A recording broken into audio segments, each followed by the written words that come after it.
সহমত হওয়ার পরে জাতীয় নাগরিক পার্টির শ্রমিক উইংয়ের আয়োজনে জুলাই সনদে শ্রমিকদের রাজনৈতিক অবমূল্যায়ন বিষয়ে এই আলোচনা সভা, যেখানে অংশ নেন বিভিন্ন শ্রমিক সংগঠনের নেতারা। বক্তাদের কণ্ঠে উঠে আসে হতাশা।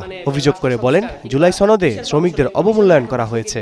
তাদের নমিনেশন তালিকা দেখেন, সেখানে শ্রমিকদের প্রতিনিধি নাই। এনসিপির যুগ্ম আহ্বায়ক সারোয়ার তুষার বলেন, জুলাই সনদ নিয়ে সাপলুডু খেলছে অন্তর্বর্তী সরকার। জানান, দেশের মানুষ হ্যাঁ ভোট দেওয়ার জন্য মুখিয়ে আছে, আর ক্ষমতায় যাওয়ার জন্য মুখিয়ে আছে বিএনপি। বিএনপি একটা ডিমেনশিয়ার মধ্যে আছে, মানে একটা স্মৃতিভ্রষ্ট হয়েছে বিএনপি। তারা নিজেদের ইতিহাস ভুলে গেছে। এই দল গঠন করার প্রক্রিয়ায় গণভোট অতপ্রতভাবে জড়িত। আপনারা আপনাদের নিজেদের ইতিহাস পড়ে দেখেন 70 দশকের। তা আপনারা গণভোটের মধ্য দিয়ে জিয়াউর রহমান সাহেবের ওই শাসনামলের বৈধতা অর্জন করেছিলেন। তাদের 31 দফায় বলা আছেন তারা উচ্চকক্ষ গঠন করবেন। তাদের 31 দফায় আরও অনেক সুন্দর সুন্দর কথা বলা আছে, কিন্তু এগুলো তো এখন তারা সেগুলো তো নাই। তারা ক্ষমতায় যাওয়ার জন্য মুখিয়ে আছেন। নির্বাচন ছাড়া যে কোনো আলোচনা তাদের কাছে একটা বিষ মনে হয়। বিএনপির আজকে এই পরিস্থিতি। জামায়াত ইসলাম প্রতি মুহূর্তে আঙ্গুল বাঁকা করা সোজা করার হুমকি দিচ্ছে। পাল্টা দিক থেকে বিএনপির পক্ষ থেকে বলা হচ্ছে তারাও রাস্তায় নামবে। এই দুটো রাজনৈতিক দল জুলাই সনদকে আসলে ব্যবহার করেছে নিজেদের রাজনৈতিক ফায়দা আদায়ের জন্য। এ সময় বিএনপি জামায়াতের কড়া সমালোচনা করেন এনসিপির নেতা নাসিরউদ্দিন পাটোয়ারি। বলেন, নির্বাচন পিছিয়ে গেলে এই দুই দলকেই দায় নিতে হবে। শেখ হাসিনা তো ভারতে পালিয়ে গিয়েছিল, তারেক রহমান পালাবেন কই? পালানোর তো জায়গা নাই।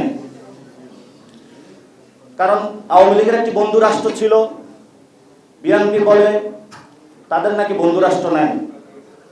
আসলেই তো সত্য, তাদের বন্ধু রাষ্ট্র নাই।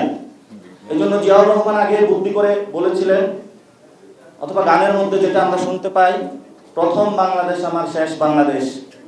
শেষ যদি বাংলাদেশ করতে হয় তাহলে অবশ্যই আপনাকে রিফর্মের মধ্যে আসতে হবে। কারণ বাংলাদেশ, পুরো বাংলাদেশ রিফর্মের দিকে যাচ্ছে। যদি রিফর্মের দিকে আপনারা যেতে না পারেন, তাহলে বিএনপি নামক যে দলটা আছে এটাও নিশ্চিহ্ন হওয়ার পথে হাঁটবে ইনশাআল্লাহ। এখন নতুন ব্র্যান্ড অ্যাম্বাসেডর রাজনীতিতে এসেছে, তারা হলো ধানের শীষে হলো ভোট চায়। তো ধানের শীষে যে আপনি ভোটটা চাচ্ছেন, আপনি আগে একটু বলতে হবে যে সংস্কার প্রক্রিয়া কিভাবে বাস্তবায়ন হবে সেই বিষয়ে বক্তব্য দিয়ে আপনি ধানের শীষে ভোট চাইতে হবে। আমরা আপনাকে সম্মান করি, কারণ শহীদ ফ্যামিলিদের আমরা সম্মান করি। 24-এর শহীদ ফ্যামিলির কার্ড খেলে কেউ যদি আবার নব্য ফ্যাসিস্ট হতে চায়, সেখানে কোনো কিন্তু আমরা কম্প্রোমাইজ করব না। যদি ধানের বেজে আপনারা ভোটটা দেন, তাহলে বাংলাদেশে কোনো সংস্কার হবে না। দাঁড়িপাল্লার যদি আপনারা সেখানে ভোট দেন, কোনো সংস্কার হবে না। আর আমরা আগামীর পার্লামেন্টে কোনো একক নেতৃত্বে পার্লামেন্ট দেখতে চাই না।